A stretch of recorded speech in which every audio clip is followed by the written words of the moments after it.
You are listening to GHP Radio, powered by iTrackRadio.com, your independent music source. Fresh, new music, right here on the all-new GHP Radio, your new independent music source.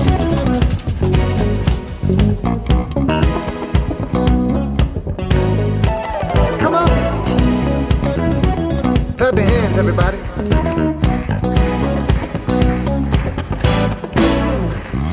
Baby, baby, let's have fun tonight, all night, all night.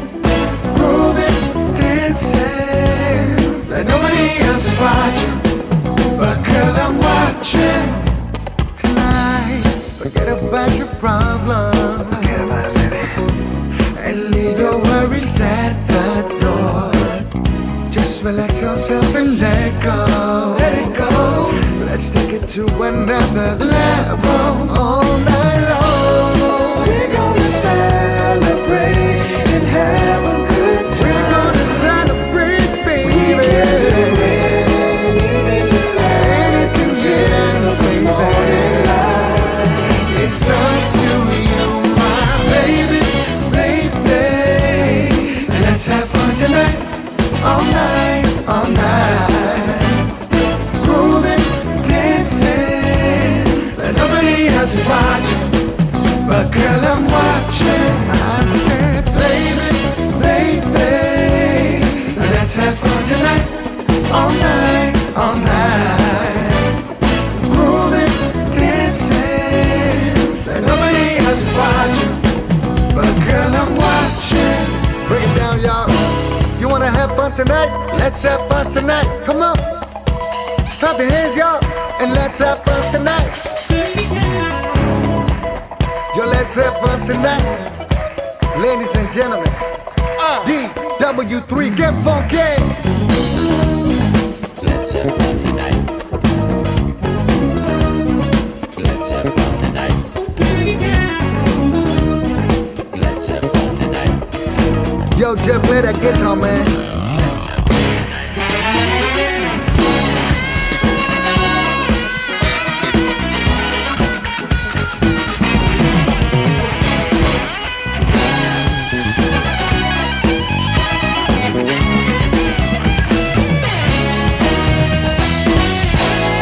We're gonna celebrate and have a good time. Celebrate, baby.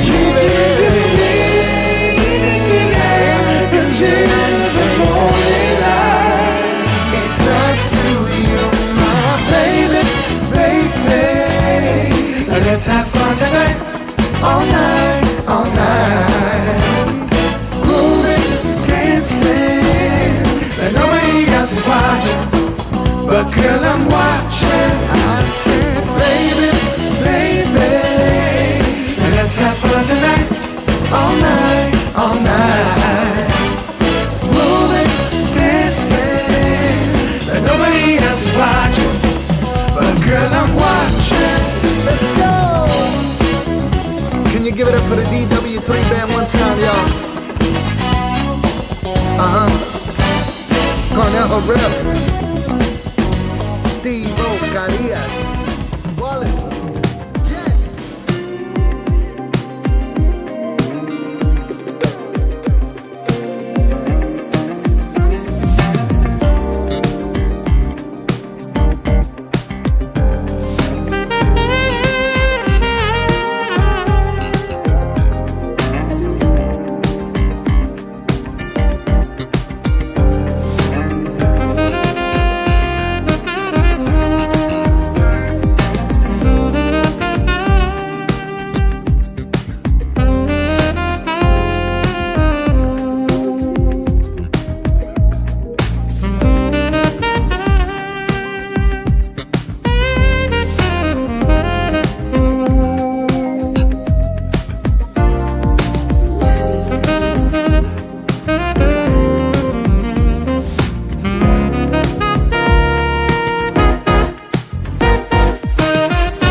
Baby, won't you let me? I'll be all that you need.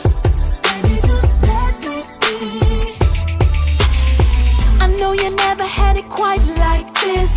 You carry so much on your shoulder. It's time to show you what a real love is. Forget the past, baby, let's move forward. I can give you what you're missing, push you toward your vision. I just wanna be a team, that's just who I am. Gotta show you what I mean. Won't you come with me? Come on and let's get away. Let me please you. Let's get away for the day. And don't you hesitate to say what you wanna do.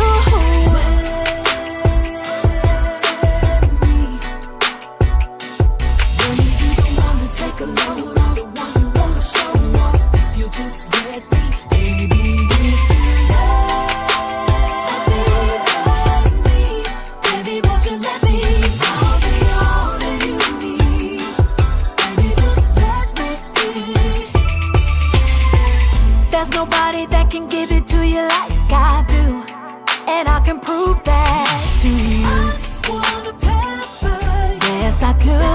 It's all about you. My priority is to be a dream come true. So anytime you need that, I'll do it just for you. Baby, it's all about you. So boy, won't you come with me?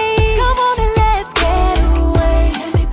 Let's get away for the day. And don't you hesitate to say what you wanna do. Baby, won't you let me be? Let me be the one to take a look. I wanna. You just let me. Baby, if you let me. Baby, won't you let me? I wanna be everything you'll ever need. If you let me be. Let me be.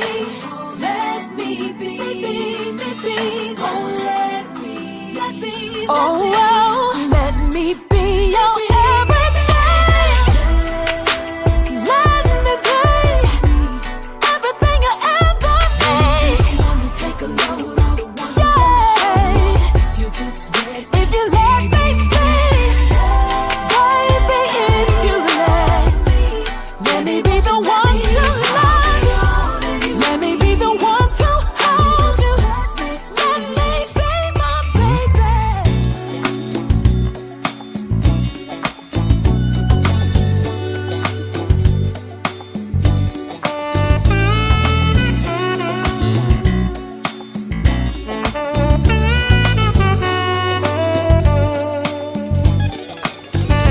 I remember the time when we fell in love, how you stole my heart. And I remember the way you looked at me, I knew that you were the one. Seems like the time has come to remind you that you're the only one. I could never love anyone as much as I love you. Can't you see the way I feel about you? Everything I am is all for you. I never wanna live without your love. So right here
Sorry, baby.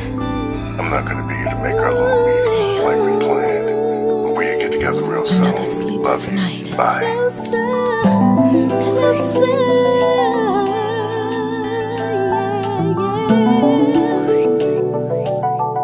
I wanna be close. What's this hold you got over me? I ain't in control, it's so crazy. What the hell is going on? Sleepless, restless, weary night after night. Missing what we share, it feels so right. I love your tone, I love it. the way you speak my name. Rasha. Waking me from my sleep, for you are real. Where are you? Only to find that you were never there. Baby. Did you really want me? Did you care? Can you feel me out? Can you feel me? Close to me. I wanna be close, baby. Baby, can you feel me out? Can you feel me, baby? Close to me. Closer, closer. As darkness falls all over my heart, the part that beats you seems so far. Please come home. Calling, calling. Please, I baby. need you, and I know that you want me to. I know you miss me. Come on, back home. Come on back home, baby. It's for me, baby, that your heart longs. I need you here, right by my side. I'm lost without your love. You've been my guide. Can you feel me out? Can you feel me? Close to me. I wanna be. Can you feel me? I need you. I know you need my love and sugar. Let me break it down, break it down, break it down right here. No matter where you are, no matter. I think you should know that I can't sleep, I can't eat, I can't think without you close to me. Can you feel me out? Can you feel me close to me? I wanna be closer. So close,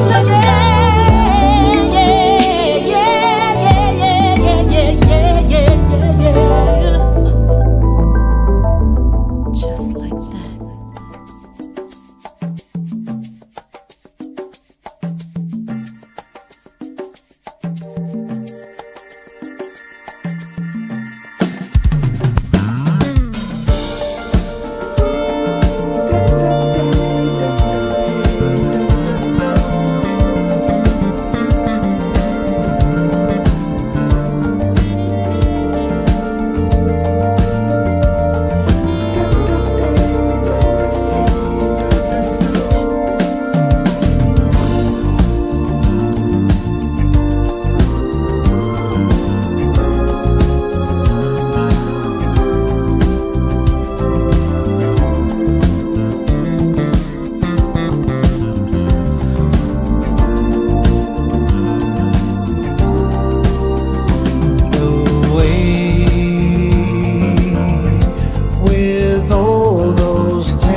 Lovers only need honesty.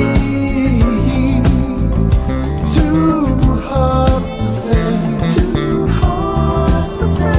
beating in the name of romance. And I don't care who gives in, 'cause it's only a game. The end is just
morning sun, my starry night. And when I'm feeling trouble, her sweet kisses just make it right. Yeah, a miracle he found me, showed me that I could live a better life. Some call it intuition, some call it fate, me and you, until the end of time. I can't help loving you, there's nothing that I wouldn't do for you, nothing that I wouldn't do. Heart and soul, I'm into you, thick and thin, no other love will do, no other love would ever do. I can't help loving you, there's nothing that I wouldn't do for you, nothing I wouldn't do. Heart and soul, I'm into you, thick and thin, no other love will do, no one would ever do. Your disposition is so precious, sweet as the taste of a glass of wine. Your body moves are so infectious, girl, when you dance for me I lose my mind. Yeah, your specialty is family. Oh, anyone can see we were meant to be. Yeah. I can't help loving you, there's nothing that I wouldn't do for you, nothing I wouldn't do. Heart and soul, I'm into you, thick and thin, no other love will do, no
on my face whenever you come around. When I need it, you seem to know. You looked at me, you grabbed my face and said, pack your thing, let's go. Don't you like it? Sure do. Take a first class flight, Hawaiian night, sand between our feet. Trade the bitter, Trade it in, girl, for the sweet. for the sweet. Then you hit me with that super love that knocked me off my feet. Whatever you did to me, Do it again, girl. do it again, baby. Ooh, baby. Do it again. Do it again, girl, Give yes. me more love. You're my friend. You're my friend, man. It's that friendship thing. Do it again. You never break me down. Catching feelings, feeling real. I need some time to rearrange just how you feel. Cause I'm used to being by myself.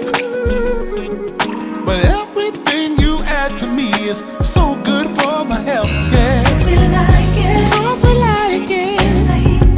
In the heat, first class flight, Sahara night, the sand between our feet. Yes, trade it in, girl, for the sweet. Then you hit me with more super love, and knock me off my feet. Hey. Whatever you did to me, Ooh, do it again. do it again, Do it again, baby. kiss me, girl. Do it again. Do it again, baby. Give me more love. Give me more love about that friendship thing, girl. Yeah, I don't have the time to play a game of hearts. I've got too much respect for love. I'm just trying to figure out the death do us parts. That's why I'm single.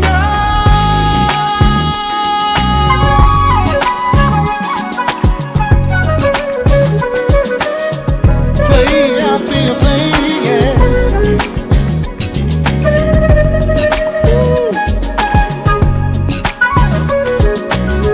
Yeah, no, no, no, baby.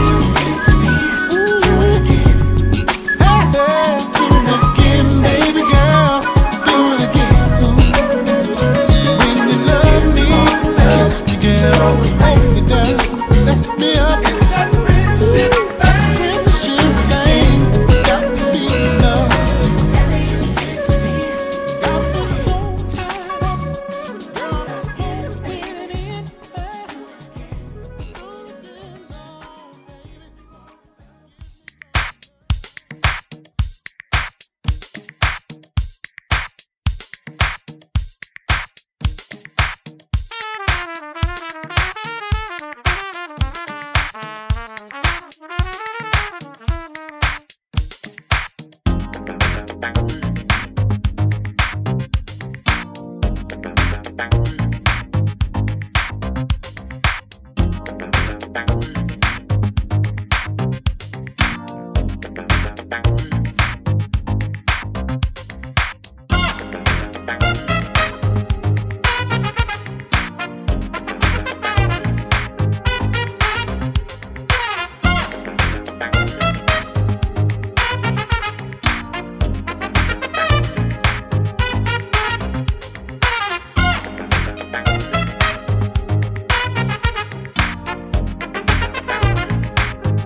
all right, ladies and gentlemen. Welcome to this edition of the Indie Live Spot. And I hope you all are having a great weekend. And at the same time, I hope you enjoyed all of that wonderful music that I've been playing since the half hour ago. I had a lot of new music on there. You might notice if you were listening today. And of course, we have lots more. But we're very excited today because we have a special guest today. And so excited about having her. She's such a great person, and I was so happy to meet her here just recently at a jazz fest that was in Tulsa here just recently. It was the TEG International Jazz Fest that they have every year, and she actually MCs it pretty much every year too, because I know for the last 2 years we've seen her there, and she's just a joy. And she's a comedian as well. She's awesome. She does a lot of great stuff. So please help me welcome our guest today. Please, Sondra Slade in the house. What's up, Sondra? What's up? How you doing? Hey, good. So good to have you on the show today. And man, I was just, we were just talking about recently. I was talking to Ed, because Ed was with me that evening when you were there this last one and stuff, and he hates it that he can't be here today because he wanted to be here. So just wanted to let you know that. But again, thank you for being on today. And we also have Mr. Gino Goss is in the house. He has a video premiere that we're going to be actually premiering later on in the show today. And our good friend TDK is in the house, and he is here. He decided to come on and set in for Ray. So thank you all for being here. And Joyce, again, happy birthday. Happy birthday. Happy birthday. Yes. Are we supposed to sing the black version of the song, or I don't know, Stevie Wonder version? I can't sing, Joyce, so I'm just saying. I started off, but I can't end it. I'm gonna tell you that. Happy birthday to you. 6 notes. Yeah.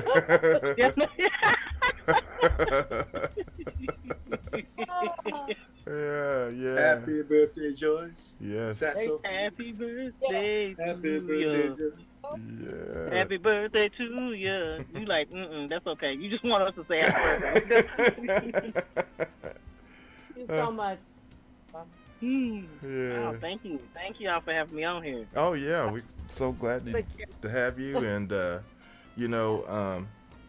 man, I tell you, tell us a little bit about how long you've been doing the comedy and everything, because that was really awesome to find out that you do that. I mean, I didn't know that at first, when we first met and saw you MC in the concert, but yeah, you've been in the comedy game for a little bit, huh? Mm-hmm. I've been in the comedy game about 5 years now, so I'm traveling, trying to edge my way through this circle of comedy. Not break through the glass ceiling, but you know what I'm saying, at least wear glass slippers. You know what I'm saying, at the end of the day. Something. I know that's got right. to do something. So yeah. Nice. I do that. I'm on Focus Black Oklahoma. I do the humor stories on there. So I'm trying to work it, hosting. I love hosting the Jazz Fest. When I see people enjoying jazz, let me tell you, it's hard enough to get young people to listen to jazz, but to see them out on the line enjoying it, listening, actively engaged in it. Yeah. It does something. Like Joyce was playing, she did the tribute to Sade. One of our Focus Black Oklahoma correspondents stopped working the table and came around to see it. In his 20s. And I said, oh, yeah, that's moving people. Yeah. Yeah. No doubt. I love it. There's something about Sade's songs, though. I almost cut one song, and Matt said, no. I love the way you do it. Trust me. Yeah. Do 3. I said, okay. And and he was so right. I'm glad I listened to him to do all the songs. Because I think, Sondra, you said you were trying to talk to somebody, and the guy said, that's Sade. He said, that's Sade. I said, okay. Okay.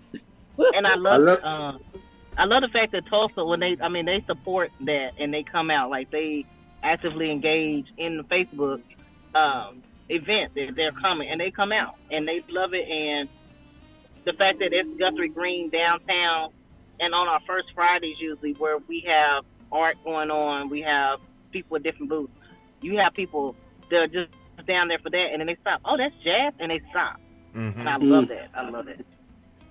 Yeah. I mean, Especially I love when the way- Joyce is bringing it, so Yeah. she's a people person. You can she her heart is on her sleeve when she's out there. So Yeah. they're in for a big treat. They're a big treat, but They actually Yes. have a picture of Joyce in at the TEG Jazz Festival. They have a picture of you, I guess, and it's like the moniker for it. Like, this is the Jazz Festival. I was like, yeah, that's it. I like that. On the Tulsa website, On the Guthrie Green website. Yeah. Guthrie Green, and John sent it to me, and I thought, wow, I'm so honored. And yeah, I'm not gonna lie, I love Tulsa. That is a beautiful city. It's just enough and not too much. That's the best way to Tulsa. Right. Now, Joyce saying that, but let's not get it twisted. Now, you know them streets is rough in Tulsa. All them potholes. You saw all them cones they had up there. We're a work in progress. We're working on it. Hey, every city needs improvement because things just wear out. That's true. But that is true. My husband and I just went walking. Just walked. And we walked and we said, oh, let's go to this restaurant. What we weren't expecting is that bridge that goes up and comes down. Oh, yeah. Going up was rough, but coming down was fine. Yeah. I would love to see Sondra and Joyce come out to the West Coast. I would love to see you guys come out this way. I would love to go. I would love to come. The closest I got was Las Vegas, and then they didn't have another show, and they were supposed to play, and then we didn't get to go. Yeah. So I'm trying to make my way from one coast out the middle to the different coast. Oh, no doubt, no doubt. Now you've been Well, working. Sondra- Well, go ahead, Joyce. Yeah.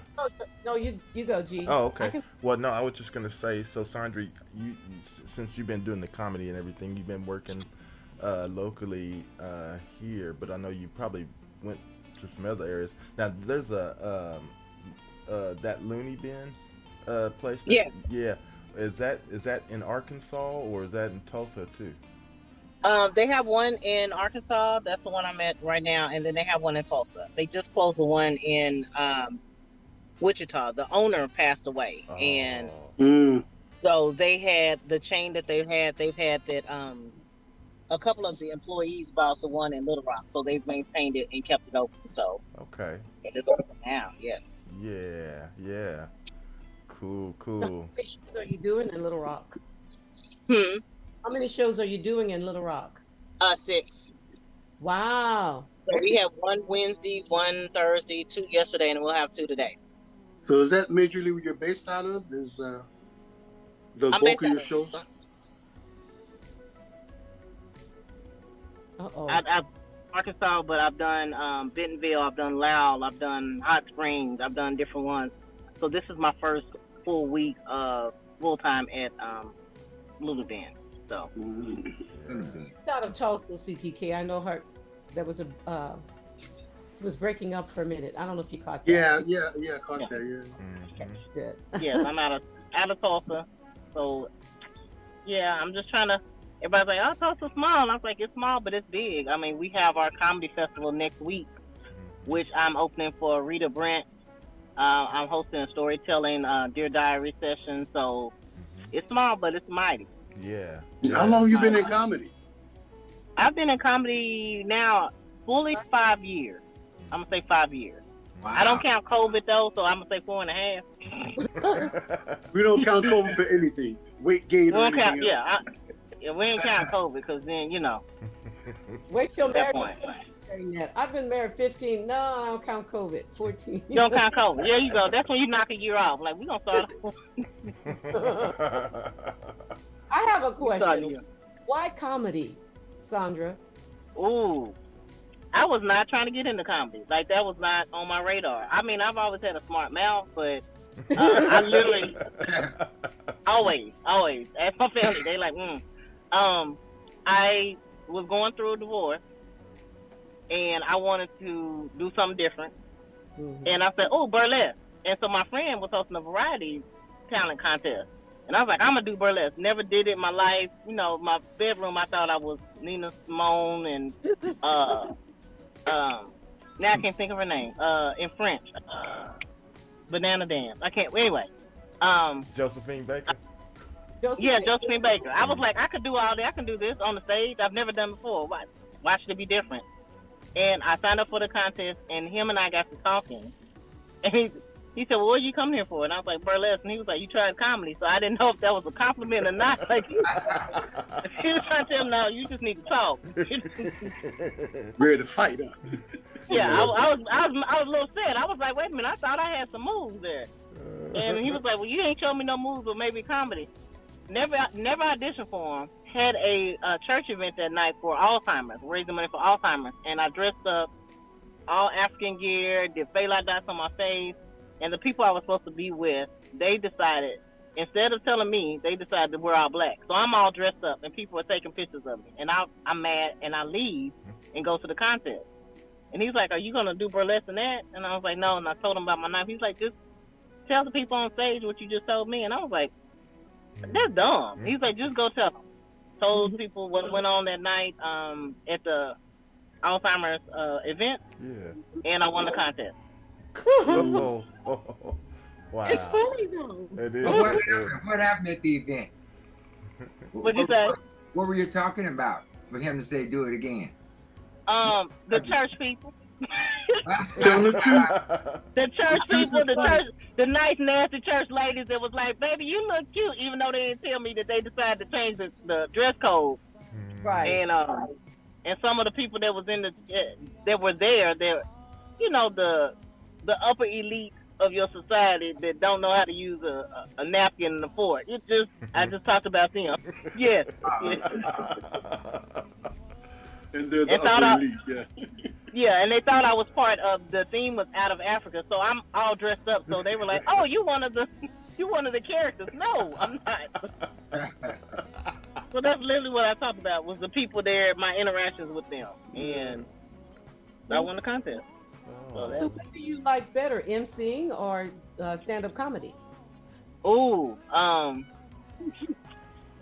don't know. I mean, I love hosting. I love that because I like to bring the energy and the help in between. I do love that. Now I do love my set too, but if I know I have high energy and I love to bring that energy to a room and change the atmosphere and get people excited and started. So I would say hosting is a little bit is edging over comedy right now because hosting I can do that. Comedy sometimes depends on the room, Joyce. It depends on the room. Yeah. You ever had to? I'm sorry. Go ahead. You ever had to deal with what was it like the first time you had to deal with a heckler? Ooh. These last couple of shows. Because you know, people sometimes they think they're funnier than you, and you're out there trying to entertain them, but they decide they want to do a show. You know? Oh yeah, yeah. Sometimes I mean, like last night, it was pretty good. The night before last, we had a group of swingers. There was about 40 of them. So they were already reared up and ready to join the show regardless. So, you know, you have to tell people, you know, in a nice way, that gets them to shut up. So you do, you know, you let them have a joke and then you make a joke about them that's on top. And then they kind of shut up after that. Okay. Or you realize that with somebody, like I love when guys do it and they're with a date. I always say, so you the one, that's why she out here looking. You know, you could just say something like and then the guy gets quiet real quick. And I was like, that's how you shut him up because now the wife is looking like, don't you shut up. That's how you stick and move, Sondra. Stick and move, girl. Stick and move. We have a thing that when you're at a comedy show, you don't even go to the restroom. You don't move. Yeah. You become the spotlight in there.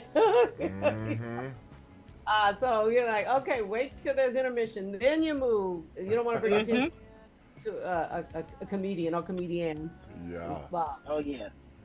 Yeah, I got tickled. I was watching one of your videos, and you were doing some comedy, and it was something you was telling a story about some girl or something with the eyelashes. Do you know what I'm talking about? You remember that? Oh, yeah, like my friend, she wears the eyelashes so much. Like, the eyelashes are cute, but we get out of hand. They go to like a baby giraffe. I'm like, that's only cute on a baby giraffe. It's not cute on you. Mr. Snuffleupagus had his thing. He had eyelashes, but my friend, she put eyelashes on, and then her phone didn't recognize it. She had so much makeup on. Her phone was like, no, I don't. You got cheekbones now. Come on, lady. I'm like, no. And I after the show every night, I was telling the guys, I was like, I'm ready to go take these lashes off. And they're like, why? And I said, they look good on camera. They look good on the picture, but I can't see nothing. I can't see nothing. Like, I'm on the stage, and I'm glad they helped me off the stage because I can't see. I'm like, these too big. This is. Oh, yeah. I'm like, no. I laid them on my dresser one night, and I forgot to put them in the little case. I reached over to grab a glass of water, and I touched that fuzziness. I turned over my whole table. Like, what in the world? My dog was like, those your lashes. I'm like, listen. It's too fuzzy. It's just too fuzzy. Like, beating them up. Like, no. Like, what is that? So yeah, I tell women all the time, we out here competing against ourselves. Men don't care about lashes. Let them know. No, we don't. Right. Don't care nothing about lashes. Oh, y'all sure? Come on, y'all like it when we funny. come.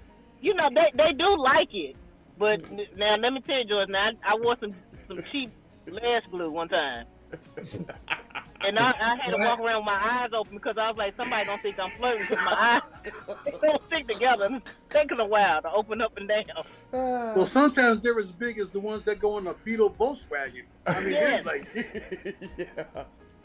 they're like, oh man. I know. At a cashier that had some seriously as long as my finger.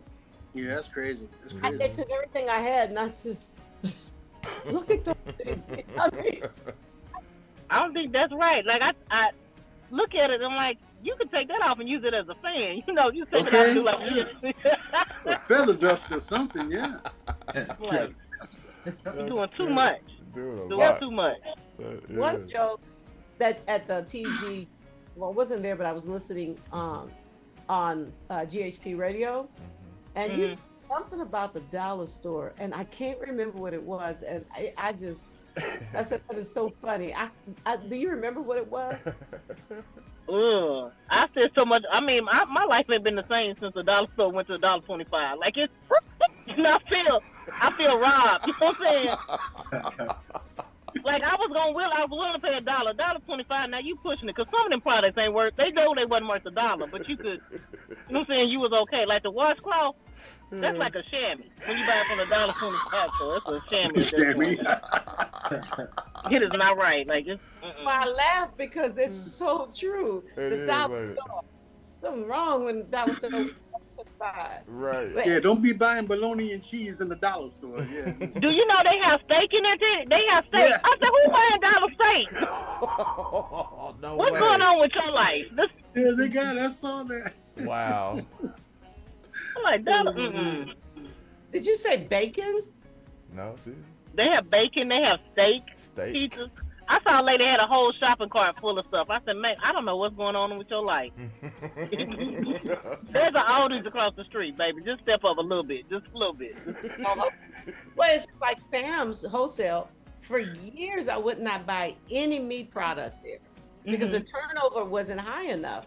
And I took that risk and I said, oh, look, it's right here. I'm just going to get a big package of chicken and I'm going to cook it because my auntie's flying in. I opened up that thing and it filled the room. It was horrible. Then I waited years after that and I tried it again. Now it's fine. Well, the one I go to. But you don't want to go to a store and buy meat, perishable things that you don't know if the turnover. You know. That's what you call street meat. Like you find that on the street.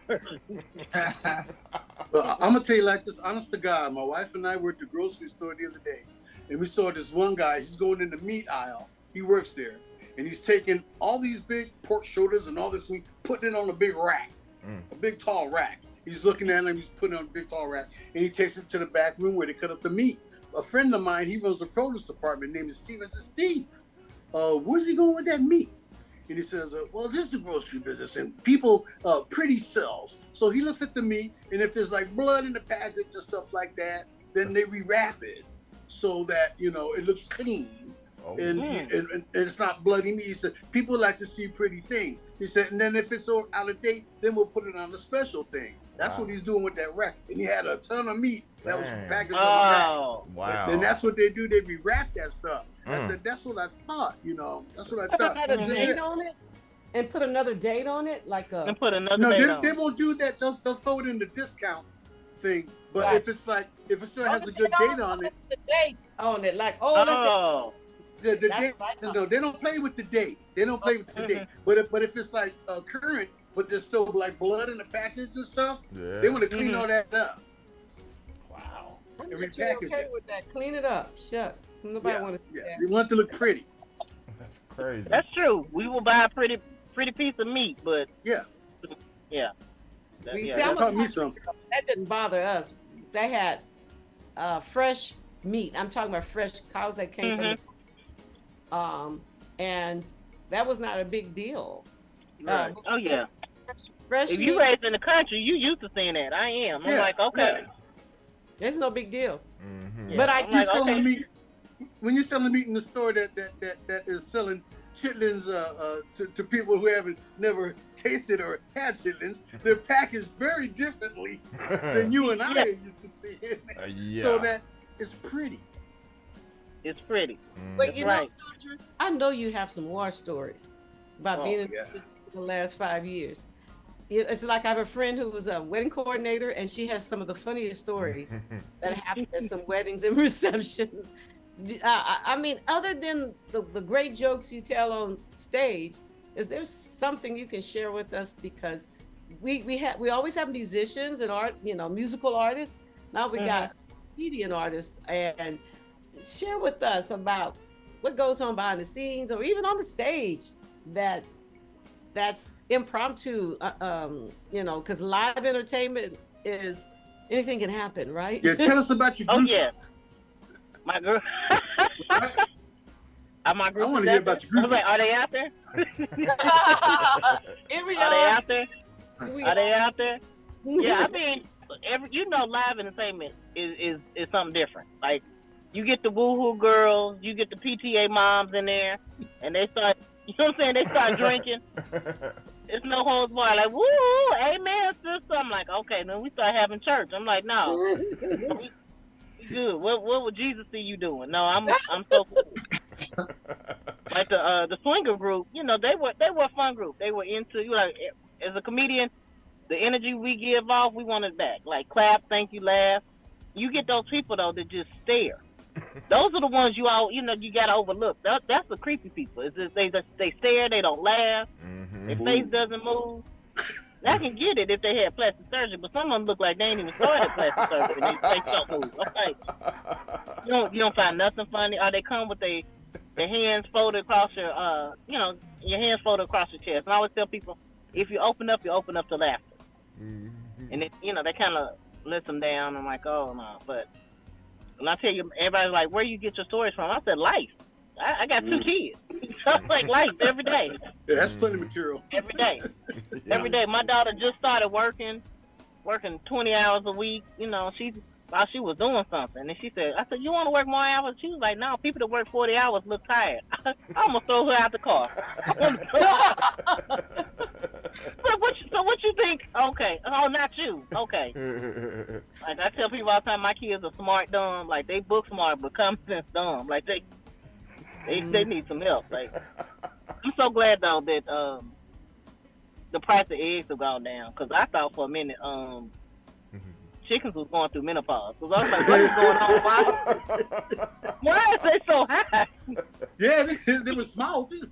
They're small too. And I told my daughter, I said, can you give me some eggs? And she got the eggs. And she was like, they're $5.99. I said, no, not some special eggs. Not them, not the brown eggs, not the cage-free eggs. Give me them eggs that's on lockdown. You know what I'm saying? They look like they're ready to jump out. It might pop into a chick. I won't. I'm like, And my son was like, Mom, you know, can you make me an omelet? I said, I love you, but not that much. We got a 1 egg maximum in this house. I'm gonna tell you that right now. That's all you gonna be able to get. We're gonna scramble 1 egg and divide it. That's what we doing. Cause this is put you a piece of cheese on and go on about your business. Not only that, but ground beef. I hadn't done meatloaf in a while. I went in the store, and I was in so much shock that I left the meat there. Because it makes you have sticker shock. Like, what's going on? Right. Like The steak. Oh my God. Yeah. Yeah. I feel like, I live in Oklahoma. I was like, it's a cow every 4 blocks if I go to the right place. Somebody might be missing something in a minute. Right. Yeah. I'm here, huh? Somebody might miss something in a minute. I like, you got 10 loads of cow, 10 head of cow. Okay, you gonna be -1. I need some fresh meat. That is it. The problem is that our income has not increased with the increase in prices. From gas, whatever groceries. Is our income and housing in the last here in the Dallas area in the last 3 years. I'm amazed. I said, we're going to turn into LA. Y'all need to stop this. Oh yeah, I think it's funny that that when we look at housing prices and people's salaries not going up, I'm like, well, what y'all think is about to happen? So you know what happened when people don't have stuff, right? Government, y'all know what happened. I'm like, you okay? You gonna keep on? Y'all gonna mess around and find out. That ain't the word I want to use, but y'all gonna mess around and find out. There'll be a lot more missing cattle, huh, Sondra? Oh yeah. Oh, like after Trump left that cocaine he left in the White House, they need to put him on You know that was his. He was mad. He had somebody like go find it. Yeah, you know that was his. I used to feel bad for a long time, like when I worked at a corporate job inside, and I would take a pencil, some paper, something. They taking documents. I was like, whatever. They taking whole documents. The whole secret document. Secret document. I said, oh, okay. In the bathroom. Yeah, in the bathroom. They're talking about now. They don't know whose cocaine it is. Y'all said y'all put a man on the moon, but now y'all can't find no fingerprints. Okay. All right. Maybe they need some more hidden treasures or hidden secrets, I think. Figure. They need another hidden figure. The same one that got him to the moon. If you That's the same one. Okay, I'm a date myself. Y'all remember in Living Color when Jim Carrey used to play Fire Marshal Bill? Yeah, I remember. Yes. You know what's gonna happen? No, Joe Biden looked like him. Joe Biden looked like Fire Marshal Bill. Like, hey, let me say something. With the hair burning up running. He remind me. I said that's Fire Marshal Bill. Y'all playing games. You know what's gonna happen? He talked the same way. His lips move the same way. That's Fire Marshal Bill right there. That was some crazy stuff. Oh man. I mean, I'm gonna say I love Joe Biden. But if he fall one more time, I'm just gonna say, don't give him a walker. Like, he got government health care. Give him a walker. Like, let's not. Oh no. It's okay. Yeah. Oh my God. Oh my goodness. If he fall one more time, that's it. And the president falling out, giving a speech. I think he tripped over a sack or something. I saw that. Yeah. During an academy commencement, I saw that. Yeah. Falls. You should have seen the action of all these people. He was worse than Gerald Ford. He was another big faller. Yes. Dude, I mean, we paying for their health care. They not using it? Like, what is y'all doing? And if he get another booster shot at this point, like, okay, Joe, that's too much. There's only so much Moderna you can take. Come on, calm down. Yeah. He cracked me up when he get mad, though, Sondra. Oh, yeah. Oh, those lips. But the interesting thing from these couple of shows, one of the comedians, Cody Woods, was saying, he said, well, how many people going to vote for Trump? And they was like, yeah. And I was like, yeah, I'm ready to get out of here. I was like, now I know that we know. after that, he said, now we know the level of people we working with. And I was like, yeah. Well, Yeah. that was actually one of the questions that I had on written down. I wanted to ask you: is it important for a comedian or comedian to know their audience before they arrive? It is. It is. I mean, a lot of times, like, we'll research. I mean, I love Google. Google will give us, like, what's going on in the town. You know, it'll give you facts. But what I do as a comedian, I look for stuff that you normally wouldn't look at. Like, you know, I know it's going to be PTA moms in there. I look and see, like, who beefing with who, because it's usually some PTA group don't like another one. You can find that out and just say something about it. I find out what clothing stores, you know, is the nicest, which one is the worst. So we do homework before. If you are interested in your audience enjoying your comedy, you do talk about them and relate it back to where you live and stuff like that. If not, you know, there's something Dave Chappelle don't have to. I mean, but I ain't at that level. Hopefully, I'll get there. You have to prepare, yeah. Yeah, but you do a number of. You can do searches, and a lot of times when we get at a show, people kind of reveal themselves when they come in. You know, you could tell who's a couple, who's together, who's having fun. You can see all that just sitting there quietly. Most comedians are observant people, and we just sit. Like, I say we're observant, but if the crime go down, we don't see nothing. I'm gonna tell you that. We don't see no, we ain't no eyewitnesses. I'm gonna tell you that, but we observant. I'm serious. We did a show. I had a show that we did in Claremont, Oklahoma. It's a little bitty town. It used to be a sundown town. Yeah. And on the stage, they have a rifle behind me. It's a rifle that's sitting like in the corner. Every time I had comedians go up and they would do their set, and at the end of the show, I would ask them, I said, "Did you notice anything?" And none of them would notice there was a rifle sitting directly behind me. Wow. None of them. And I was like, so like I said, we observant, but we ain't eyewitnesses. I'm gonna just tell you that. You better let them know, Sondra, what a sundown town is. Some people might not sundown. know. Okay, so when you are of a certain persuasion, African American, Black, whatever you want to call, there are certain towns that you should not have been there when the sun goes down. So that is called a sundown town. And there are still some, per se, in Oklahoma. I'm sure not just Oklahoma, but Claremore was a sundown town. Like, if the sun was setting, you better be setting yourself to get out of that town if you weren't already out there. That's true. It's a real thing. It's a real thing. Yeah, it is a real thing. It is. It's still going on? It's some places that, yes, I don't travel certain places, even in Oklahoma. Like, if I have to go I went to Denton, I won't go at a certain time at night. And the Green Book is real, y'all. The Green Book is real. Okay. Yeah. Well, I get it. I knew exactly. I grew up in South Louisiana, so I know what those towns are. And even when I was going to a concert, Tina Turner tribute, Lala Johnson's, and it was in Granbury, Texas. And you know, I'm east of Dallas. I have to go through Dallas and through Fort Worth and Friday traffic, etc. But the GPS was taking me around all of that. I went down some back roads, and I told the rest of the band members when we were in the green room, I said, "Y'all, I was praying I would get here. I'm like, please don't stop here. There's a signal." I was looking, do I, things like that. And we laughed about it, but I was really doing that. My thought process went, "Oh my God, where am I?" Yeah. But top roads with no shoulders and no dividing lines. You know what I mean? And very few little houses, and I don't see civilization. And I thought, if I get stuck here, and even AAA would say,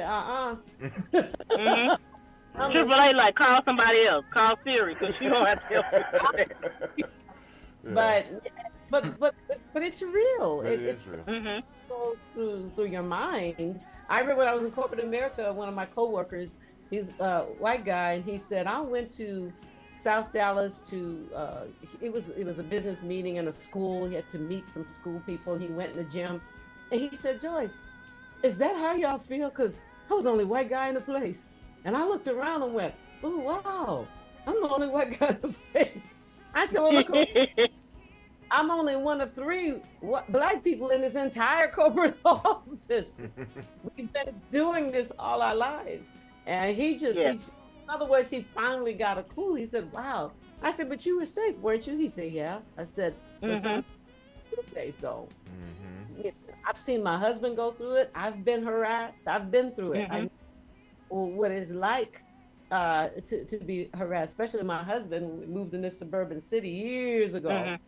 In the first year, he was pulled over 3 or 4 times, not speeding, not doing anything. And your fear is like, it happens. It's scary. Like for me, even myself. Sorry, George. So like for me, like traveling by myself. That's why I like to ride with other comedians. Yeah. Right. Because then I don't have that. I don't have as much of a fear. I put it like that.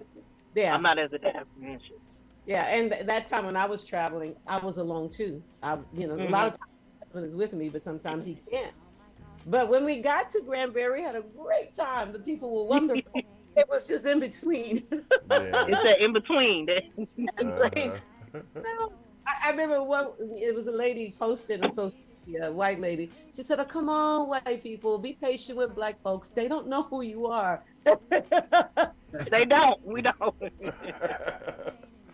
Yeah.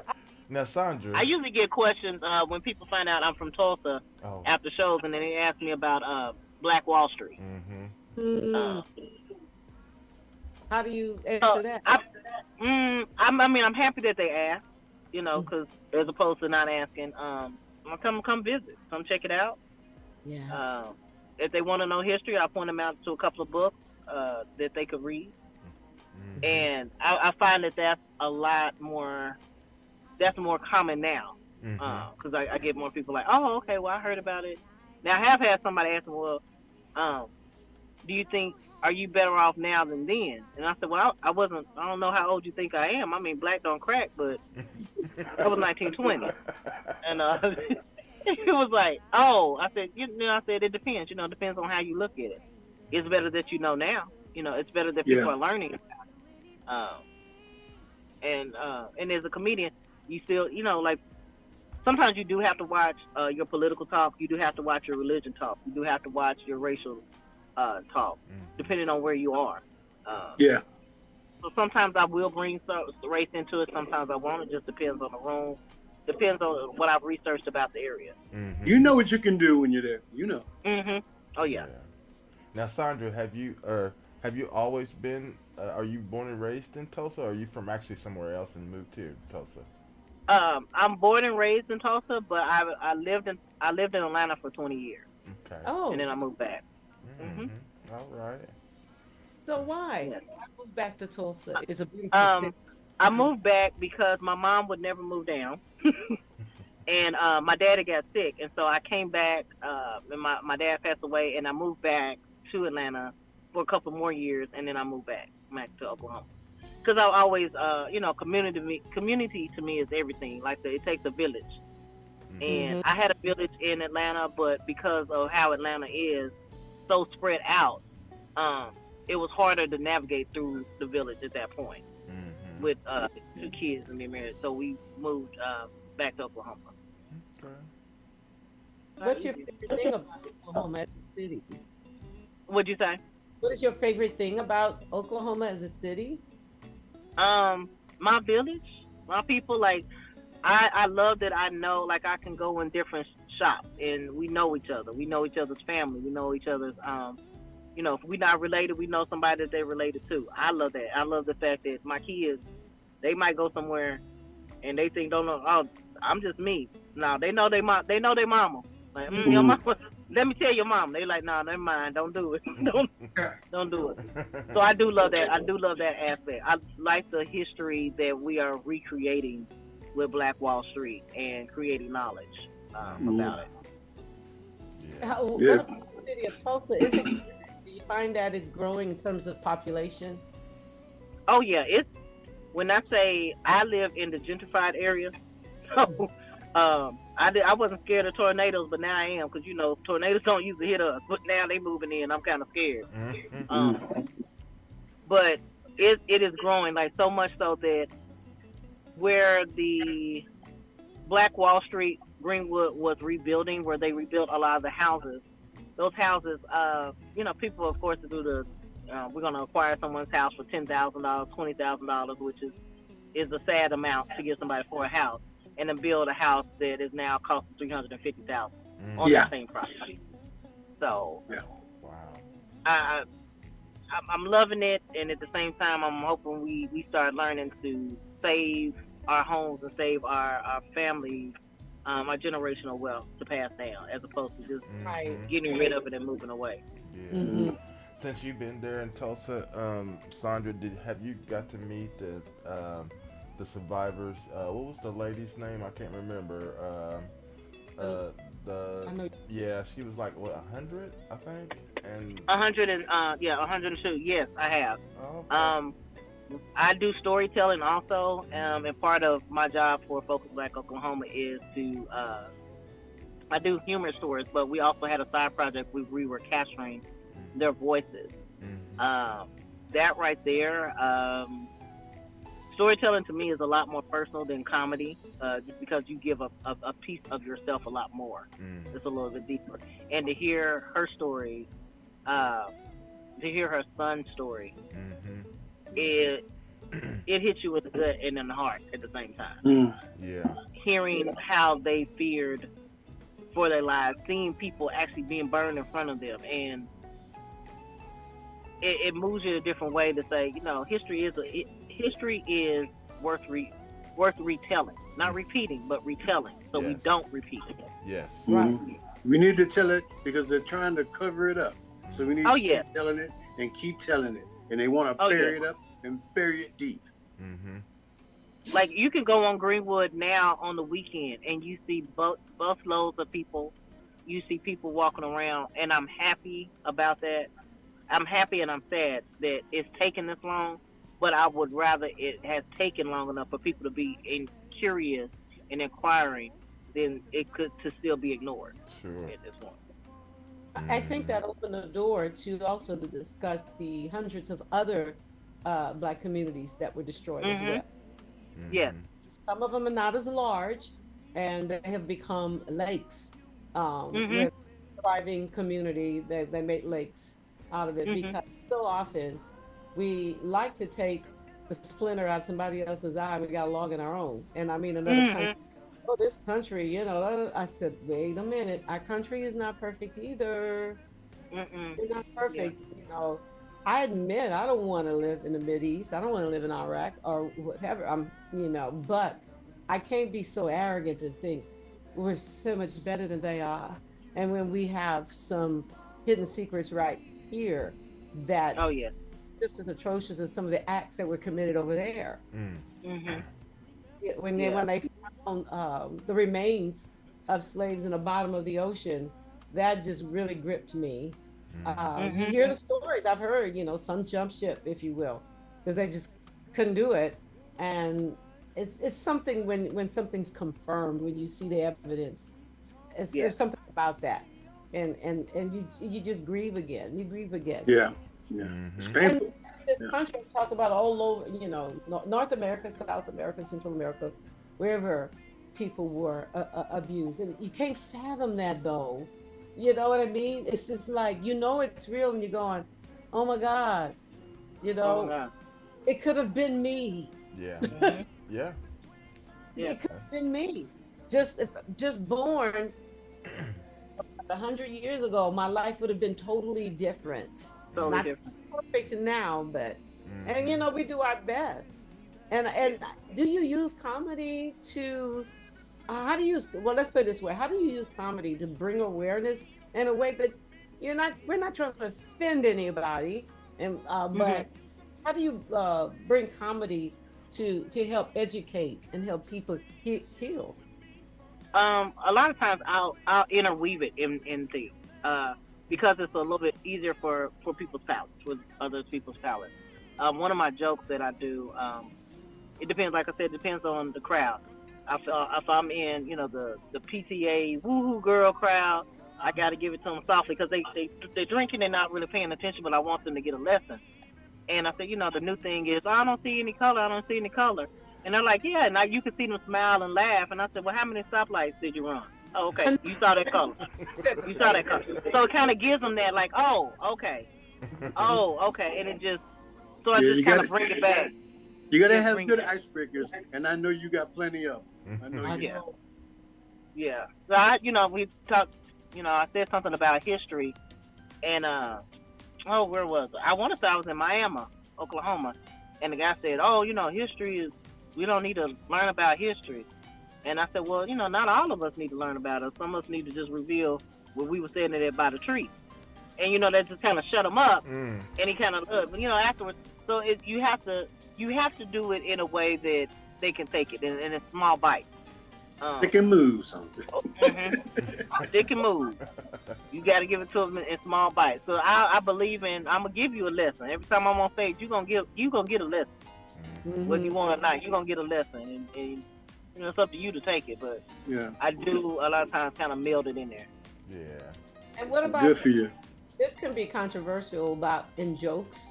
I have heard comedy that has so much profanity, more profanity than anybody I've ever heard, and it tends to go to the point where if I don't use profanity, I'm not going to be funny.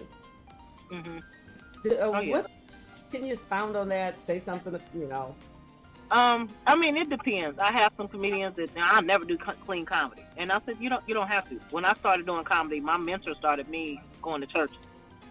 And church audience is a little bit harder than a regular audience because they don't like to laugh in their church robes. No, I ain't trying to laugh. But I think whatever works for that comedian, whatever works for them. But a lot of times, I don't curse normally. I can. But I do clean comedy. I do regular comedy, as they say. But clean comedy, for my personal thought is, if I can make you laugh by not cursing, not giving you any innuendos, then whatever else I add to it, that's going to just put a little seasoning depending on where I am. Well, there's not so much as bad as the cussing as much as it becomes vulgar sometimes. Yes. And that's a very thin line. That's what it's like. Because I've heard some great comedy, and I hear the cussing, and it doesn't bother me because, like you said, it's the seasoning on top or whatever language there. But because one time I was playing with a rockabilly band, and part of their show on when they took a break, a comedian came up, and the leader of the band, Penny, said, we used them last time. It was great. I said, oh, okay, cool. So we're at this venue, and I'm on the side of the stage, cooling off, and he said, what do y'all want, the clean or the dirty version? And audience said, dirty. And I kind of laughed. I said, okay.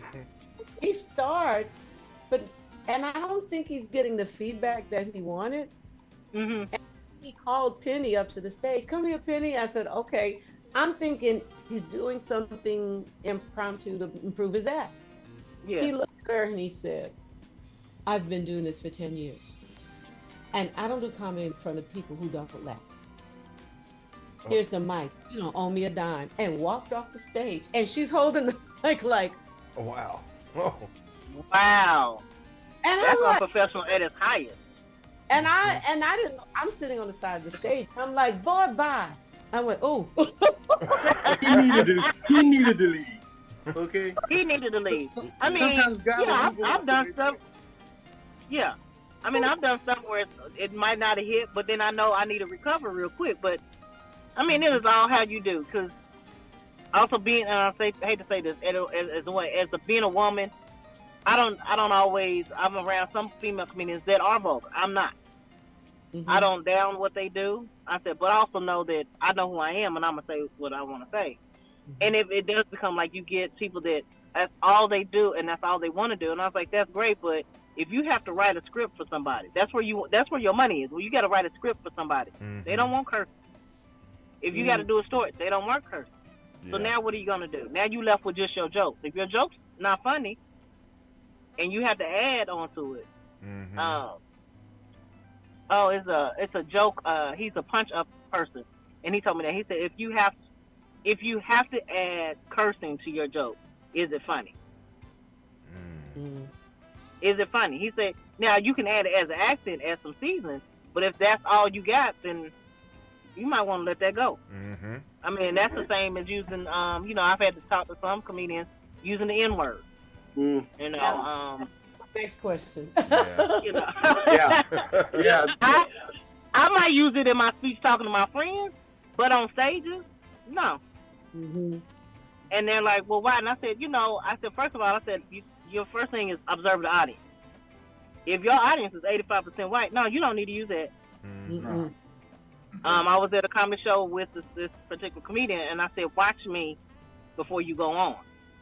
And they have a sign that says no cuts or no colors. And I know it's a biker term, but I turned it into, oh, I thought y'all meant no colors, you know, just kind of playing with it. I said, I started not to come in because I had a fresh cut. So I was just showing him, I said, this is how you use race. You Very use good. it in that Very way. good. Very And good. so he gets on stage and he's like, yeah, and he goes in his routine. And then he says, white people get mad because they can't use the N word. And this old little white lady was sitting on the side and she said, yes, we can. And she said it. Yo, yeah. And we just looked and he lost it. He started cursing her out, just losing it. Finally kind of got back to where he needed to go to and then ended and we walked to the side. And he walked outside. I can't believe she said that. I said, no, you open the door. Yeah. You open the door. And I told you to watch it, using it. I said, so you just said they can't use it. I said, I don't know who told you they can't. They shouldn't. Now, you should have said they shouldn't use it. Right. And I said, so you have to watch. So he said, I see now what you mean about using it. I said, I'm not saying you can't use it, but I'm saying you need to watch where you use it and how you use it. Because remember, also as a comedian, you want the audience to be familiar with you. They can get real familiar real quick. Yeah. Yeah, real quick. Yeah. I'm from Real a different time, so I don't use the term at all. You know, I'm from a different time, so, and, you know, it pains me when I hear the young kids throwing it out and don't know, you know. Oh, yeah. You know, I went through this civil rights thing, you know. My ass is old. Yeah, you know, so, like I said, I don't even use that. And people that talk to me, my friends, they don't use it either, you know. So, but I get it. Yeah, that's what I told him. I said, you know, it depends. He said, I said, it's not that I never said. I said, if I'm talking to maybe a couple people that I know that we know that we're using a certain way, then we're talking. I said, now, generally, no. I said, because, you know, again, your thing is to get familiar. You got to get the audience. You got less time than a prostitute to get people to like you, and you got to keep it close. That's right. It's a good analogy. Right.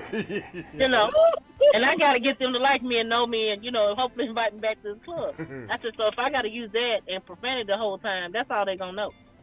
Yeah, right. Anybody can do that. Right. Yeah, and somebody told me one time, Joy, sell sex on stage. You know, I said, no, I sell sex. Yes. Yes.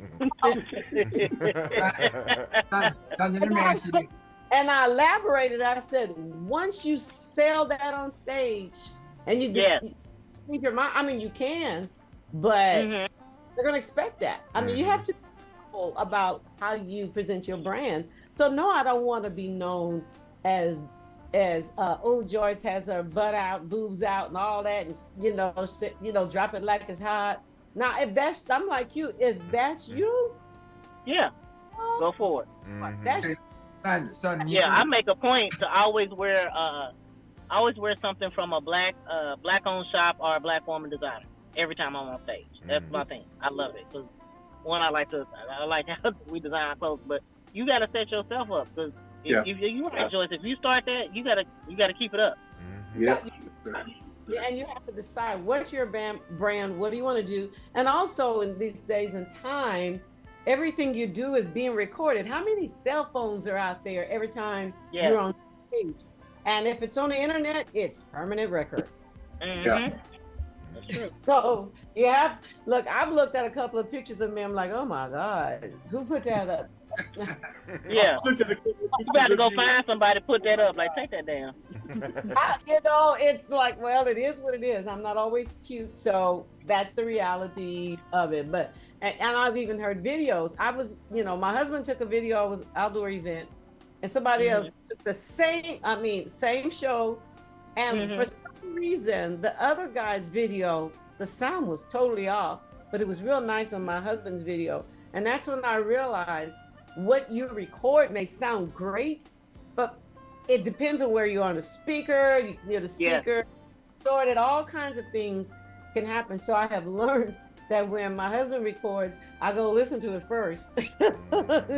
Here, Or being shot from a different angle. Yeah, that's another. Yeah. That's true.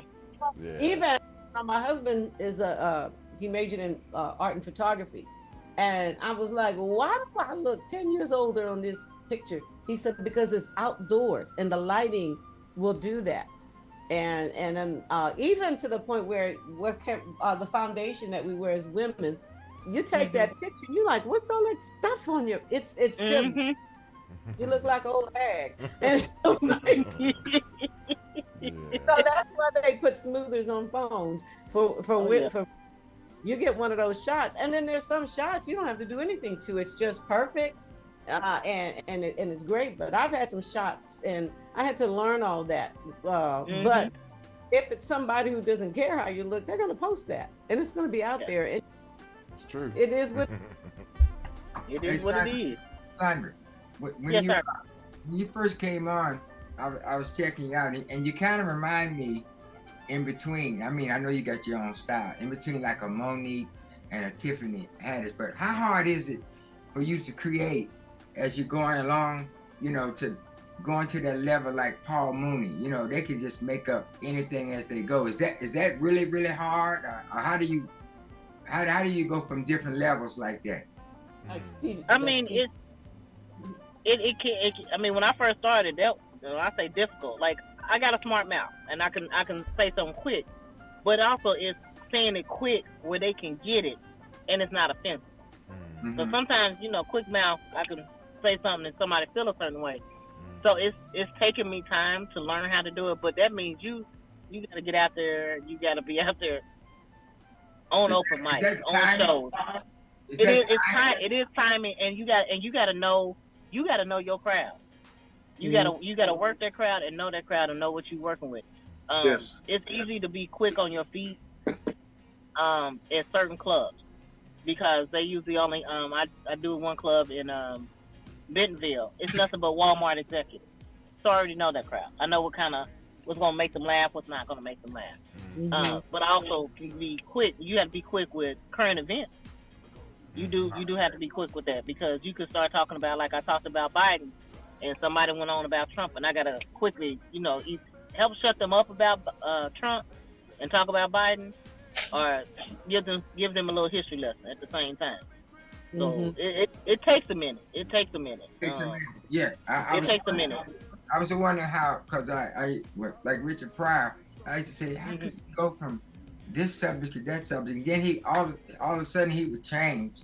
And then he would go totally different. I was noticing you. I said, "Wow, she got that same style." That's oh man, that's hard to do. But you got it.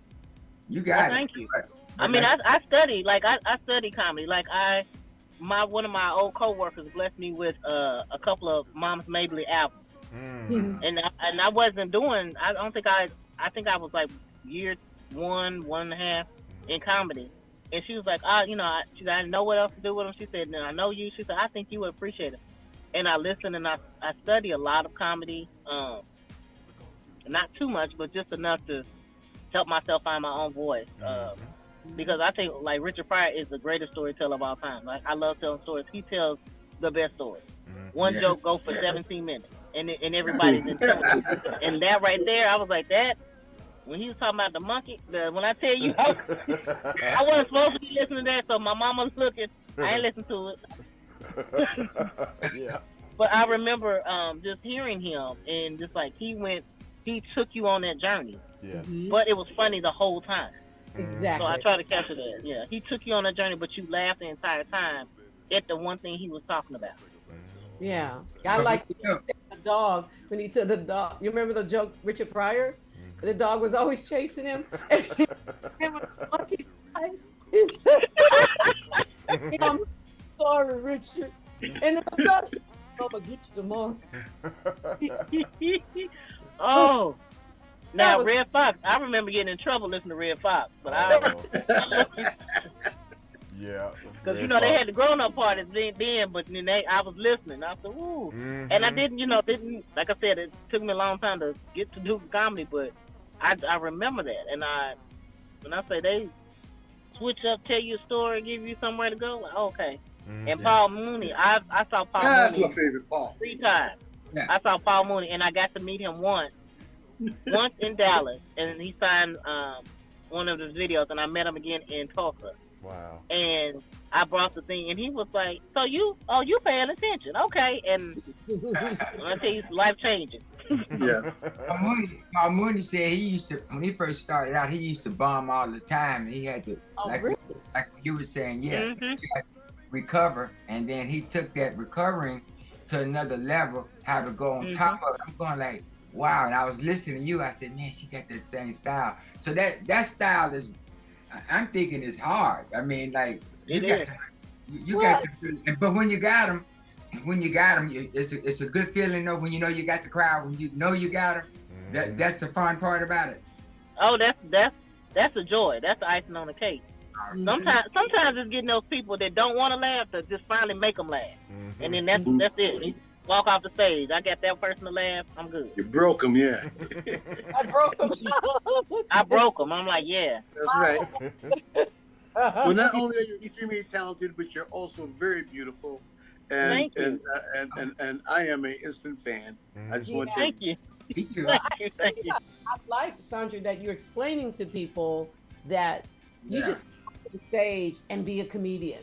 You know what I mean? 'Cause, I mean, whatever art form you're in, whether you're a musician, I can't become a saxophone player overnight. We have to study, and you're studying. You're honing in on your skills and making it better and making it better. And that's what an artist is. Constantly trying to do something better, improve, maintain what you have and take it to another level. And in that respect, you're only competing with yourself, not with everybody else. You're trying to prove yourself and let that be what it is. Yeah. And I like that, because too often I think people have the mindset, oh, that ain't nothing. They just get on the stage and make some jokes. That's easy. No, it's not easy. It's one to be spontaneously funny because you happen to get for minutes at a time. Yeah. Joyce, you're funny. When you start hearing them crickets after a while, you like, oh, I need to get off the stage. But oh boy, it's just like being I think we're the same. You're the same as a musician, because when we're on, I can't get people to move, do nothing. I'm like, okay. Or if I look at the audience, I'm doing a cover show, and I go, you know what? I don't think they're gonna like this funk song. Can we do? Let's do Journey. It's like you're in a boxing ring. It's like you're in a boxing ring. Period. You're going around the ring. You gotta know when to duck. You gotta look ahead. It's like, when you're an entertainer, you're in a boxing ring. You are. You're always reading. You gotta read everybody, don't you? Yes. Thank you, G. You're gonna slip. You're gonna fall.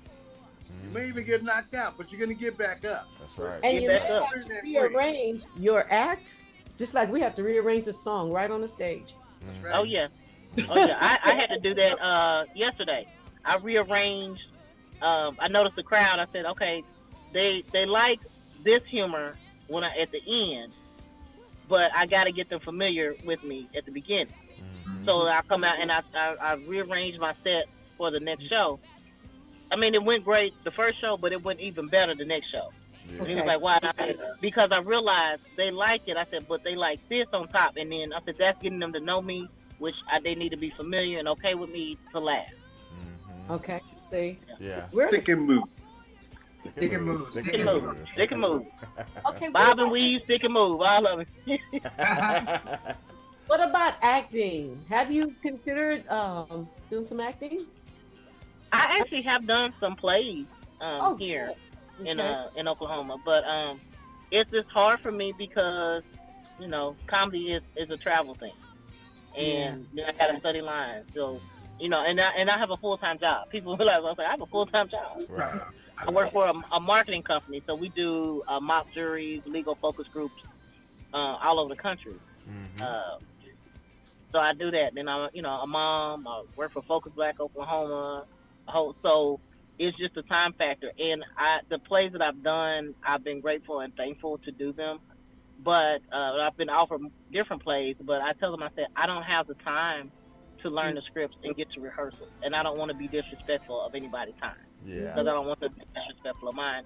And I have, well, oh, we can work around, and I was like, yeah, but I literally am going to be gone for a week, and you all have rehearsal 3 days. I said, I feel that that's wrong to the other actors that are there, that are practicing. Mm-hmm. Like, I don't. That's a professional.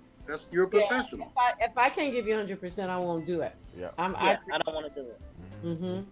Okay. Unless your role is so small, you have no lines. You just have to walk up the stage and dance with everybody else, and then ends the scene. You know, something like that. Your next Something like that.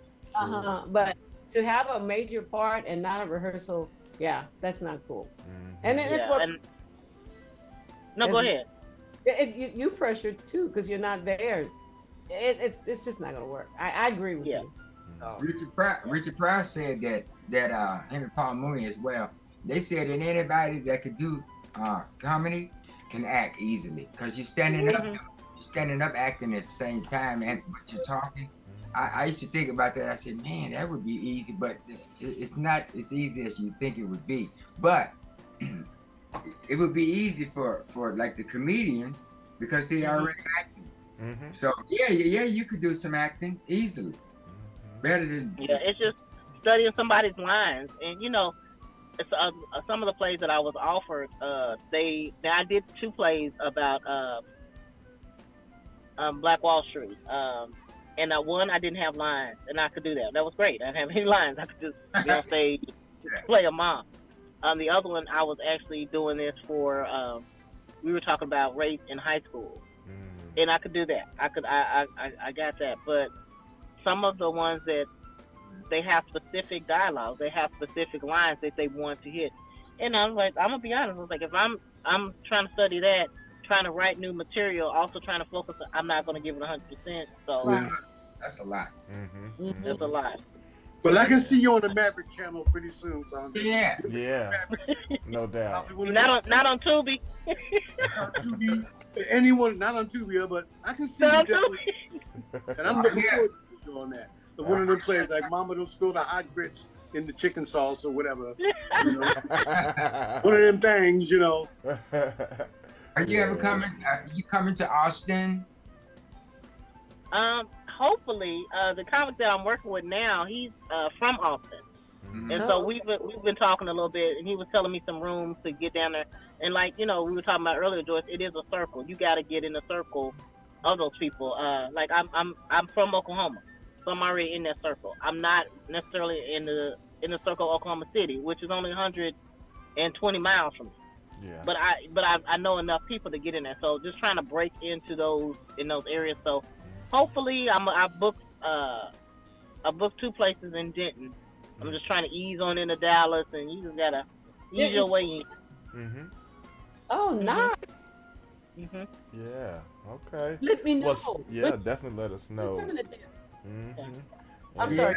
I got excited. All right. Well, we're kind of getting down almost on our time, so I want we want to definitely Sondra to give some information about how they can follow you and keep up with you, because you know, like I said, if you're going to be performing in some areas where we are, or some of the people that are listening, they want to know about it. So let everybody know. Just do all your plugs for us right now. Okay, they Sondra Slade, Sondra, Slade, Slade. That is Sondra Slade on Facebook. There's comedian Sondra Slade on Instagram, TikTok. I'm not on Twitter as much because when Elon took over, I was like, I'm out. Yeah, couldn't do it. I hear you. Like, I'm out. I don't need that type of pressure, you know. Right, every day. So that you can find me Instagram, Twitter, Facebook. That's pretty much it. That's pretty much it. But and then Focus Black Oklahoma, Sondra Slade on there. I do humorous stories every month. What about Little Rock? You got the dates for Little Rock? That is for tomorrow. Okay.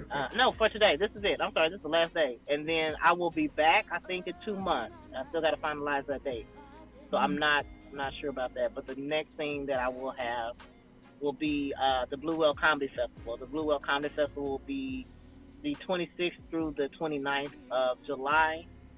we have 12 headliners. We have over 60 local comics. I will be headlining with, co-headlining with Rita Britt on next Thursday.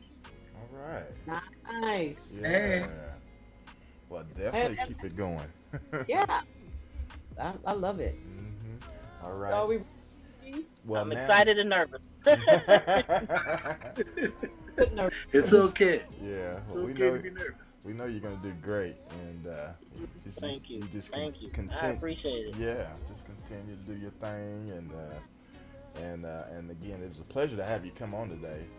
Yeah. Oh, thank you. I'm glad it aligned right. So. Yes, yes, indeed.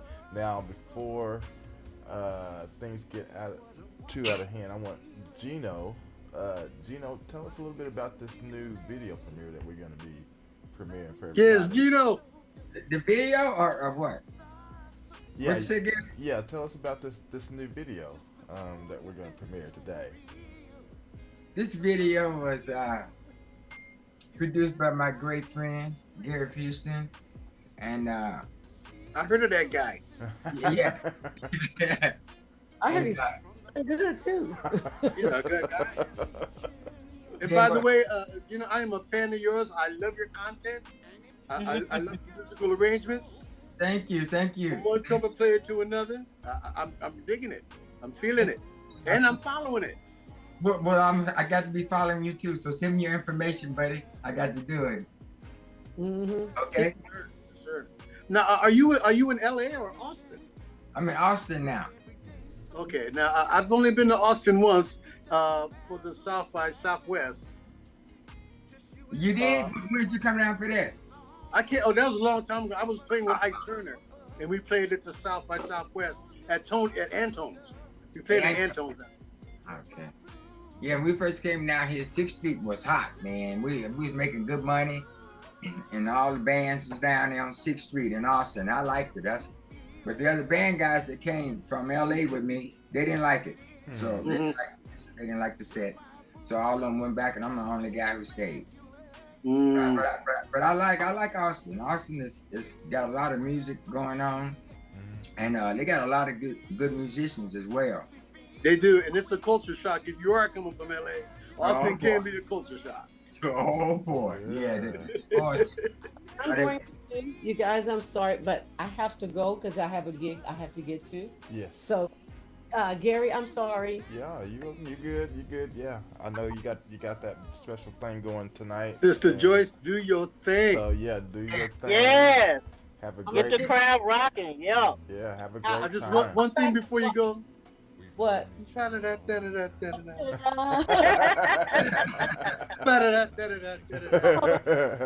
that.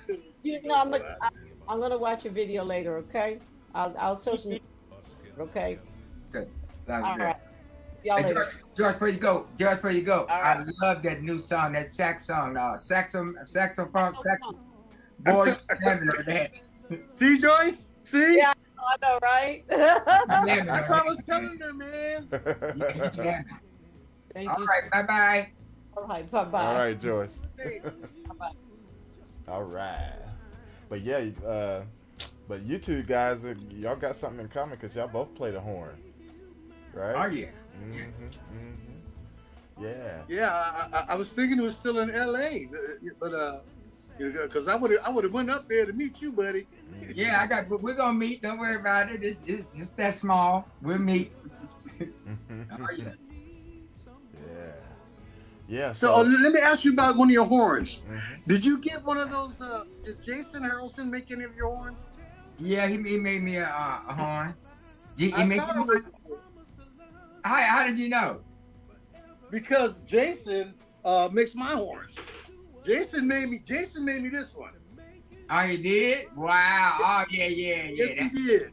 This sucker is heavy. Yeah, they heavy. But you know what? They hold the sound real solid. That's what I liked about them. Oh, it'll peel the paint off the walls, yeah. Yeah, it'll peel the paint off the wall. So that cost you a pretty penny. I saw those braces. So what kind of mouthpiece you got? Let me see your mouthpiece. I've been playing on this 11 for more than 30 years. Oh, well, you're used to that, yeah. Wow. I'm teaching my grandson now. All right. He's 7.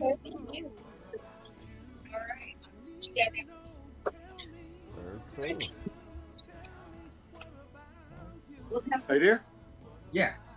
Yeah, I'm teaching my grandson. He lives around the corner, and he's doing very well, very well. He made his first $20 playing yesterday.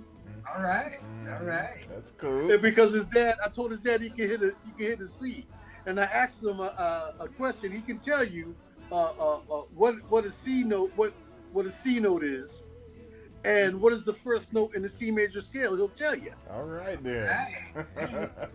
And his dad didn't know. He said, "I don't think he can hit a C." He went out and just opened his little case, pulled his weapon out, and whipped out a C.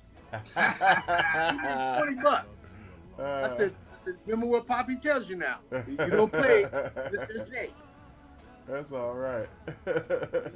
Everybody used to ask me about that horn and who made it, but Hollison at that time, I didn't know actually the horn was going to be that heavy, but those horns are heavy. Yes. And then, but once you tell them the price, they say, "Oh no, that's okay." Okay. You know, let me tell you how heavy and thick those horns are. I had a dent in one of my horns, and I took it to a shop to have it knocked out. Any other horn would be 1 tap, 2, it's knocked out. Right. You hear this guy in the background, bang, bang, bang, bang. So there, he said, "This thing is thick." I said, "Yeah, I know." Bang. Wow. Bang. Yeah, those are heavy, good horns. But you notice the I used to play on Yamahas and O's. I've had a lot of trumpets, but I don't know how he discovered it. That the vowel action is so smooth, it's so creamy. Yeah. You know, when you go to the high register, it holds it real tight. I said, "Wow, it's holding like that instead of thin." You know. Yeah, I remember when Jason first started making his horn. The wood horn I have is one of the first horns he made. It was the XHB. There's not even a serial number on it. Wow. Okay, and he made that horn with another company that used to be in New York called a New York Trumpet Company. And they're out of business now, but that's how he started. And I showed him pictures of that horn, and he says, "Don't ever get rid of that horn."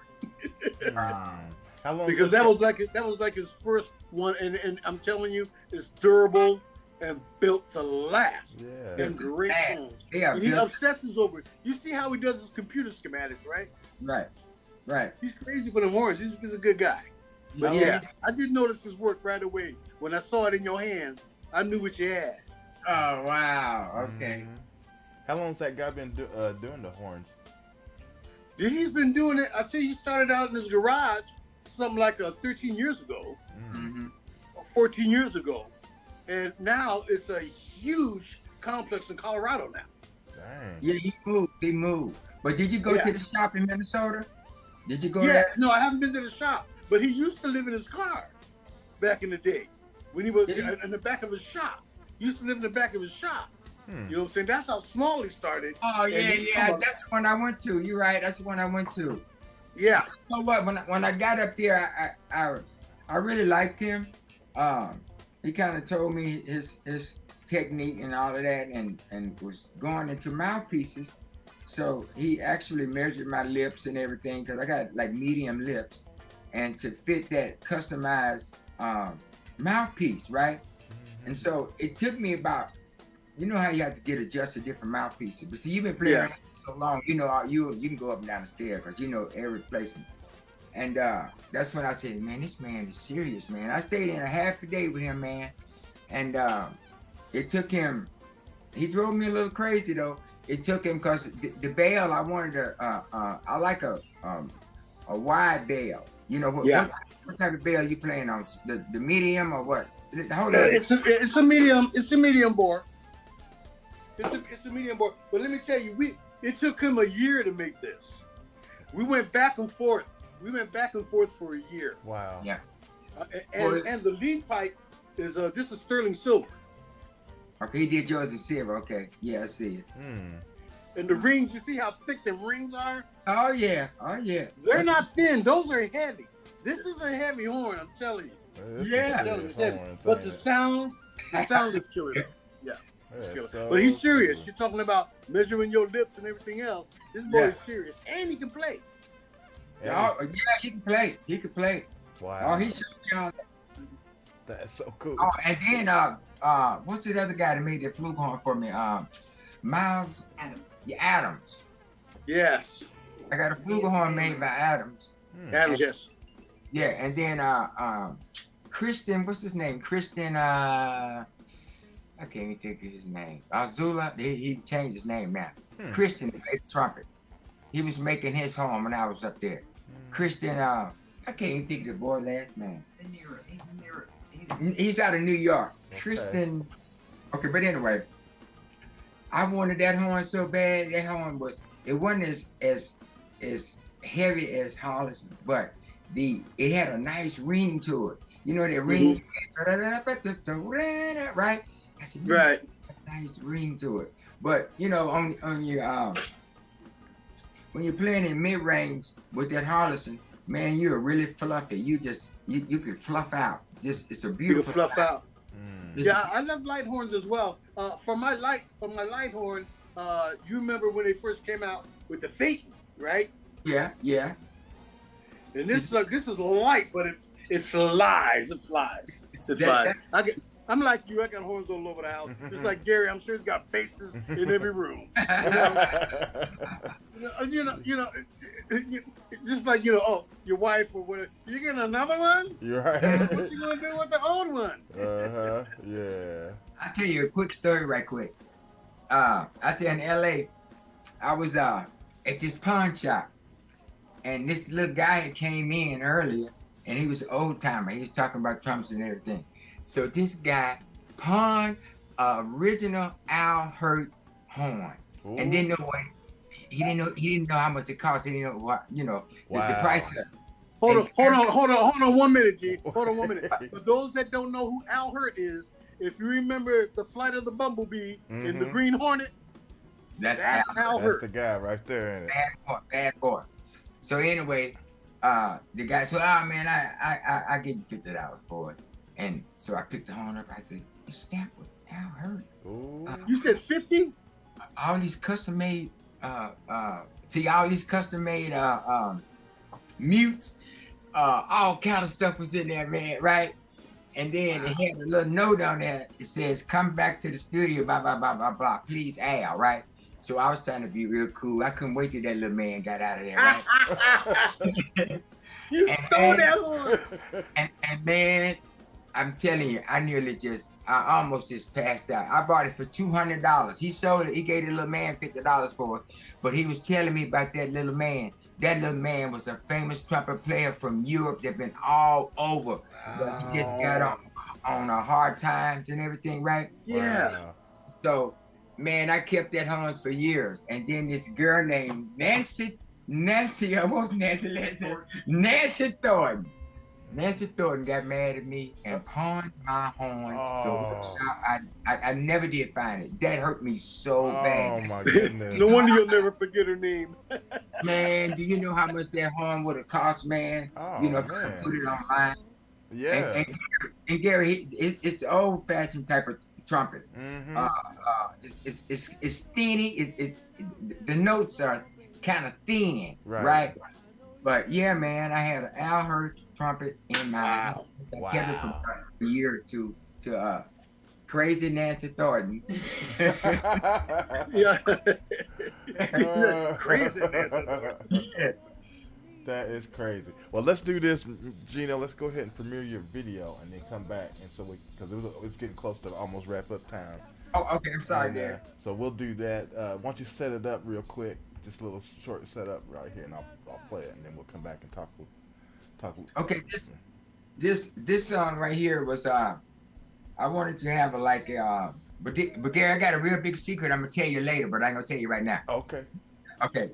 This song, I just wanted something that was kind of cool, kind of boppy, nice middle to it, and then I asked Gary for this video, and Gary's so good, he don't ever give himself no credit. He gives him credit. He's a modest guy. He's a humble guy. I love him. Very modest guy. I said, Gary, why you don't never say nothing? He ain't gonna say nothing. He just. But anyway, Gary, he surprised me, and this video he made for me, it just captures the whole essence of what I was trying to portray in this song, and it was just amazing, and I love him for that. So the name of the song is Tropical Paradise. So here we go. All right, everybody. So let's get ready to check I'm ready. Let's check it out, and then we'll come back and wrap things up for today. And again, it is Gino Goss with Tropical Paradise. So y'all keep it locked, and we'll be right back.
right. All right. Tropical Paradise. Mm-hmm. Jamaica Jazz Records. G House Productions. Very nice, Gino. Great job, fellas. Great job. Thank you. All right, cool. Very nice, very nice. Now, before we do get off of here for today, TDK, tell us a little bit about you got something coming up. You got some, Oh, you got some new yes. music. I got something coming up. If y'all are from, I'll tell y'all a little secret. Okay. There's already 3 singles that are basically done, and I'll tell you one of the guest players on it is I'm gonna let it cat out the bag. One of them is Derek McClure. Shut up. He's playing bass. He's playing bass on 3 of the singles. Okay. And we've been having so much fun with it. I've just grown to know and love this brother, and he is a lot of fun. And we've been having a lot of fun together. But he's one of the many guests that I have that's coming up on the new album that I'm doing right now. There will be some new stuff that'll be coming out next month. Okay. And that's what's going on here. So kind of look out for that. He's just as a teaser. He's just one of them. I love him. I love his energy. And I can read them. Sometimes they'll come to me and say, "Yeah, I got a part that's like this," you know. And I'm like, "Okay." But when he comes to me and goes, "Hey, I got this part with you," I get excited. Cool. But that's what's going on with me. If anyone's been noticed, I've had operations. I had this replaced in my neck real quick. So yeah, I've been healing from that. So I've healed well from that. Good. So dealing with that and getting better and getting my music back on track again. Yeah. That's what's going. But I've been watching. I've been watching you, Gary. I've been watching you know, and everybody else in there. All right. And I'm happy and pleased with what I see. And I wish you much more great success. You know, you keep it up, man. And I can see us definitely connecting and meeting up, especially with Gary too. I got to get with G House Productions. Yes. My next video. All right. Let me know. All We'll hook you up. Well, very good, fellas. I sure enjoyed you guys coming on and hanging out with me and the guests. And Sondra, I sure want to appreciate her being on the show today. And is she still here with us, or did she already sign off completely? I think she may be gone. I know I heard her talking a while ago, but I didn't see her. So, but she was a pleasure to have, I'll tell you. Yeah, definitely. And thanks for having me on today as well, Gary. I appreciate it. It's always a pleasure to come and fill in for somebody there. Oh, yeah. You know you can always call on me, brother. Oh, okay. All right. Cool, man. Well, thank you again. And Gino, anything you'd like to say real quick before we get out? Well, I've enjoyed myself. I knew it's going to be fun, and I just had a good time, man. Great show, GHP. All right. Great video, Gino. And today was actually the official release, isn't it? So everybody should be hearing Gino's new single on all your other radio stations out there. So definitely keep your ears open. And of course, you know we're going to be pushing it on our regular 24/7 broadcast on GHP Radio, yes, indeed. along with all the other great artists. And and so. Again, thank everybody for tuning in this week, and I'd like to give a salute to Mac. Yeah. For who's out there. Yeah. Yeah. Ray Mancini. Ray Mancini. That's what I'm calling it. Exactly. He will fall asleep on you. He sure will. New York Minute. Ray Mancini. Ray Mancini. That's right. All right, everybody. Well, everybody have a great weekend, and we'll see you next week right here on You too, my brother. Radio. Love you guys, man. All Love right. you too. Peace out. Take it easy, fellas. All right, you too.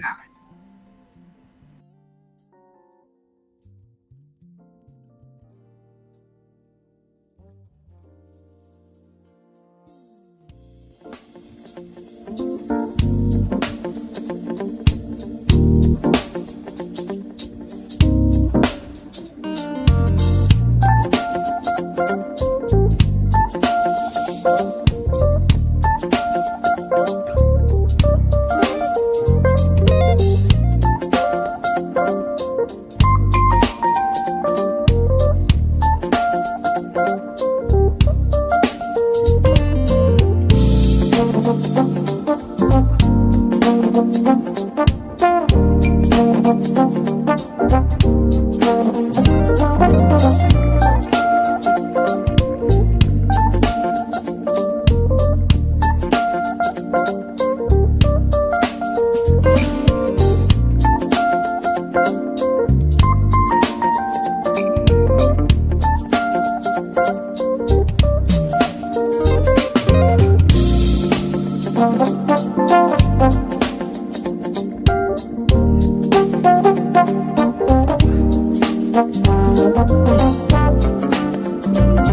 Oh, baby. Oh, sugar, baby. On the bone. Oh, baby. Oh, sugar, sugar, sugar, baby. On the bone.